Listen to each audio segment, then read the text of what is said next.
Frères et sœurs, nous célébrons aujourd'hui la solennité de l'Assomption de la Vierge Marie. La première lecture est tirée du livre de l'Apocalypse de Saint Jean au 11e chapitre, le verset 19a, puis au 12e chapitre du 1er au 6e verset a, et enfin le 10e verset a et b. La seconde lecture provient de la première lettre de Saint Paul, apôtre aux Corinthiens, au 15e chapitre du 20e verset jusqu'au 27e verset a. Nous lirons l'Évangile selon Saint Luc au premier chapitre du 39e au 56e verset. L'Assomption de Marie signifie sa glorification à la fin de ses jours ici-bas.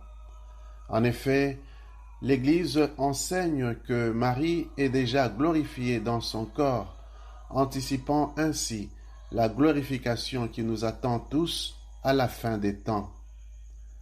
L'Église s'appuie sur l'élection exceptionnelle de Marie dans l'histoire du salut pour expliquer sa glorification. Car Marie a été bénie entre toutes les femmes, elle qui jouit de la plénitude de grâce. La première lecture parle de la femme vêtue de soleil, avec à sa tête une couronne de 12 étoiles. Cette femme a défié le dragon qui allait dévorer son enfant. Cette page de l'Apocalypse parle de manière symbolique de la lutte entre l'Église et les pouvoirs du monde. Mais en ce jour de l'Assomption, ce texte est interprété en fonction de Marie, qui a enfanté Jésus, qui sera le berger de toutes les nations. Dans la deuxième lecture, Saint Paul affirme que tous dans le Christ revivront après leur mort terrestre. En nous proposant ce texte, l'Église veut encore nous montrer comment Marie est déjà glorifiée grâce à la résurrection de Jésus.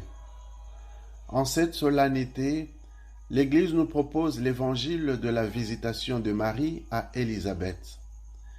C'est un texte qui peut aider à mieux comprendre l'importance et la place spéciale de Marie dans l'histoire du salut. Après que l'ange ait annoncé l'avènement de Jésus à Marie, celle-ci se rendit immédiatement chez sa cousine Élisabeth, qui était déjà enceinte de 6 mois.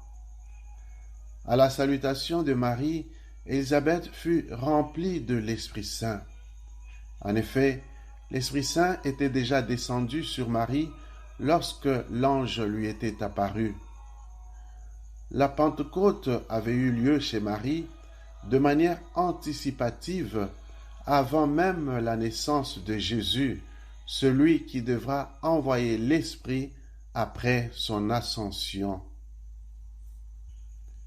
Élisabeth, sous l'inspiration de l'Esprit, dit de Marie qu'elle est bénie entre toutes les femmes et l'appelle la mère de son Seigneur. Élisabeth confirme aussi que Marie est heureuse parce qu'elle a cru en l'accomplissement des paroles du Seigneur. Marie devient aussi pour nous un grand modèle de foi. Nous pouvons nous rappeler son attitude aux noces de Cana lorsqu'elle exhorta les disciples à faire ce que Jésus leur demanderait. Elle savait et croyait qu'il allait exaucer sa demande de pourvoir en vin aux noces de Cana. Dans cet évangile, Marie chante aussi le Magnificat pour rendre grâce au Seigneur. C'est un chant qui lui a été inspiré par l'Esprit et à travers lequel elle annonce d'avance que toutes les générations l'appelleront bienheureuse. Marie loue le Seigneur qui a fait pour elle des merveilles. Elle le loue davantage pour le salut qu'il accorde au monde. Marie reconnaît aussi le déploiement de la force de Dieu dans l'événement de la conception de Jésus, annonçant ainsi le renversement du cours de l'histoire. Par cet événement, Dieu se souvient des pauvres et suscite leur espérance. L'Église a repris les paroles de la scène de la Visitation pour composer la prière par laquelle nous saluons Marie et demandons son intercession. Demandons donc à celle qui est bénie entre toutes les femmes et qui est pleine de grâce d'intercéder pour nous aujourd'hui et à l'heure de notre mort. Amen.